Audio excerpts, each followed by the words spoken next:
네, 4장 골격근과 운동, 기출문제풀이 오리엔테이션, 골격근 기능과 역할에 대해서 공부를 합니다.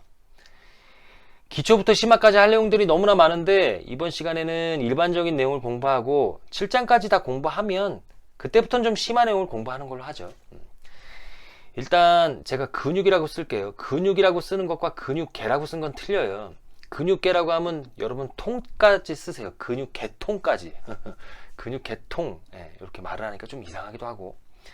사람이 이렇게 있잖아요. 그쵸? 사람이. 요걸 계체라고 합니다.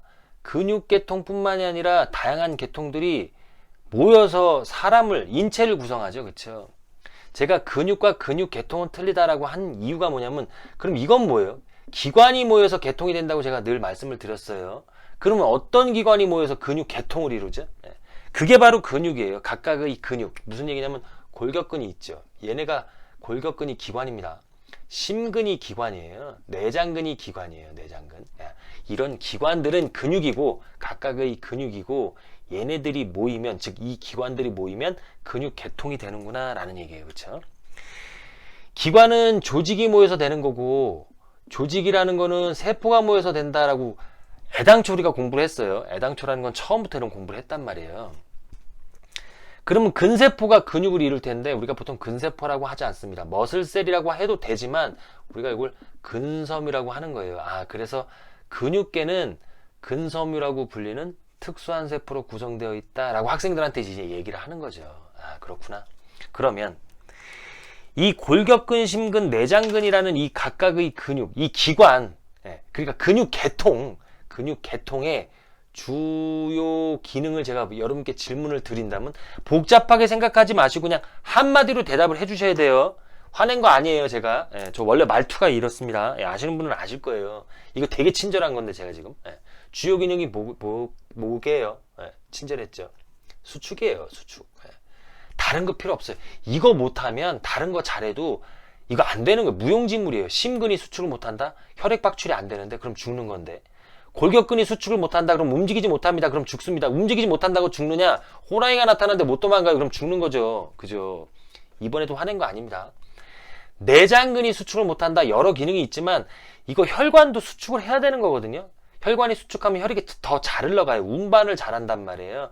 운반을 한다는 건 공급을 한다는 뜻이잖아요. 산소, 영양소를. 그러므로 혈관도 수축을 해야 되고 장이 연동운동이라는 거 못한다? 그러면 음식물이 움직이지를 못해요. 잘. 그러면 소화가 안 되는 거예요. 그럼 죽을 수도 있어요. 그러니까 수축이라는 게 굉장히 치명적인 거네. 이게 근육 수축이라는 게 굉장히 중요한 기능이네. 그럼 얘네들이 수축해서 어떤 역할을 한다? 심근에서는 혈액 박출, 움직임, 운반 이런 거 아니겠어요? 이런 역할들을 하네. 이런 기능이, 수축이라는 기능이 이런 역할들을 하네. 그죠? 그러면 지금 4장 골격근에 대해서 공부를 하니까 골격근의 역할에 대해서 몇 가지를 더 얘기를 하려고 합니다. 일단은 골격이라는 건 뼈고 근육은 근육이에요. 그러니까 골격과 뼈의 합성어예요. 이거 뼈에 붙어 있는 근육을 골격근이라고 하는구나.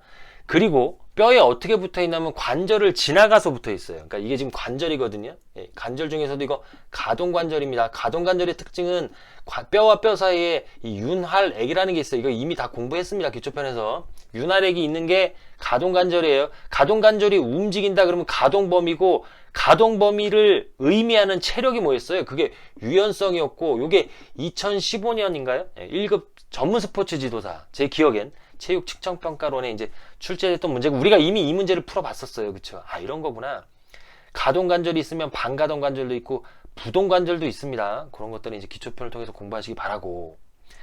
가동관절을 지나고 있다.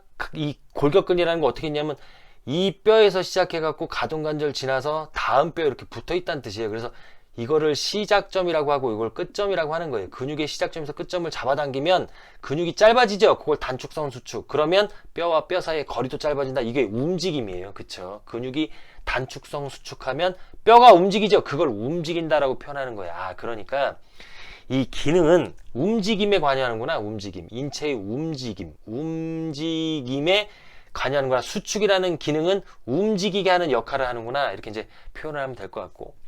두 번째는 뭐냐면은 자세 안정성. 그 얘기가 그 얘기인 것 같지만 여러분 할머니들이 복근이 강해갖고 허리를 이렇게 굽히고 다니시는 게 아니죠. 그쵸? 허리 근육이 약화되니까 이렇게 허리가 굽혀지는 거잖아요. 복근이랑 허리 근육이랑 똑같이 똑같은 힘으로 이렇게 수축을 해야 몸이 이렇게 서 있을 수 있는 거잖아요. 그쵸? 이렇게 기립할 수 있는 거죠. 그러니까 근육이라는 게 미세하게 수축을 하고 있고 그게 자세의 안정성에 기여하는구나.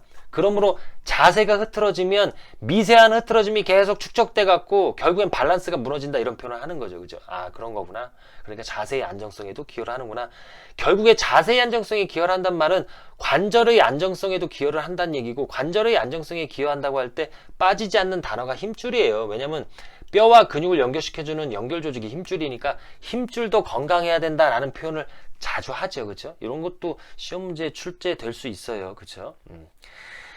그 다음에 제가 세 번째 마지막으로 이제 여러분께 말씀드릴 건 뭐냐면은 이거 열을 생성합니다. 체열을 생성해요. 체열의 85%가 근육이 수축하면서 나오는 부산물이다 이렇게 표현해도 사실은 괜찮거든요. 그쵸?